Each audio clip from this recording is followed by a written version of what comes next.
Kita ke informasi lainnya, Saudara. Bulan Mei 2024, kota Yogyakarta mengalami deflasi secara bulanan dengan angka inflasi minus 0,8%. Deflasi dipicu dari kelompok transportasi karena telah selesainya masa liburan.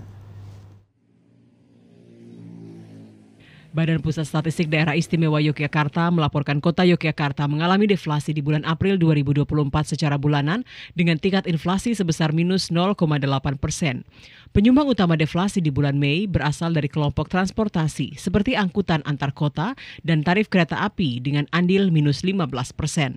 Hal tersebut dipicu karena telah selesainya masa liburan sehingga permintaan dari masyarakat turun. Di sisi lain, beras juga menjadi penyumbang deflasi dengan andil minus 15% karena di bulan April dan Mei, Yogyakarta telah memasuki masa panen. Dampaknya harga beras turun dan terjangkau. DIY telah mengalami deflasi 2 kali di tahun 2024, Januari dan Mei.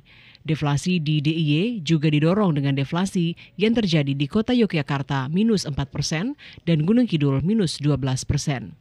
Berdasarkan catatan BPS DIY, kota Yogyakarta mengalami deflasi untuk pertama kali di bulan Mei tahun 2024, sedangkan Gunung Kidul telah mengalami 3 kali deflasi pada bulan Januari, April, dan Mei pada tahun 2024.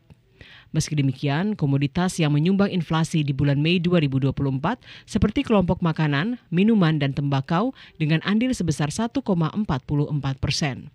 Sedangkan komoditas penyumbang utama inflasi berasal dari cabai merah dan bawang putih, kemudian kelompok perawatan pribadi dan jasa lainnya dengan andil 0,30%.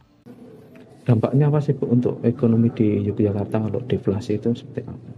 Ya, kalau secara tahunannya kan kita punya target ya, pemerintah punya target 2,5 plus minus 1. Jadi ini baru perkembangan sampai dengan bulan Mei. Ya, kita harapkan memang bulan-bulan berikutnya meskipun terjadi kekeringan atau kemarau, inflasi tetap terkendali sehingga dampak positifnya terhadap masyarakat ya ekonomi tetap berkembang tetapi daya beli juga tidak tergerus. Sehingga ya kita harapkan kesejahteraan petani, kondisi ekonomi masyarakat itu tetap berdampak positif semuanya. Meski secara bulanan DIY mengalami deflasi, tapi secara tahunan pada bulan Mei 2024, DIY mengalami inflasi sebesar 2,28%. Komoditas yang mendorong adanya inflasi yaitu beras, emas, perhiasan, cabai merah, bawang putih, buncis, dan gula pasir. Selain itu, secara tahunan pada bulan Mei 2024, dua daerah yaitu kota Yogyakarta dan Gunung Kidul juga mengalami inflasi dengan angka masing-masing sebesar 2,69% dan 1,96%. Demikian Paulus Yesaya Jati, TVRI Yogyakarta melaporkan.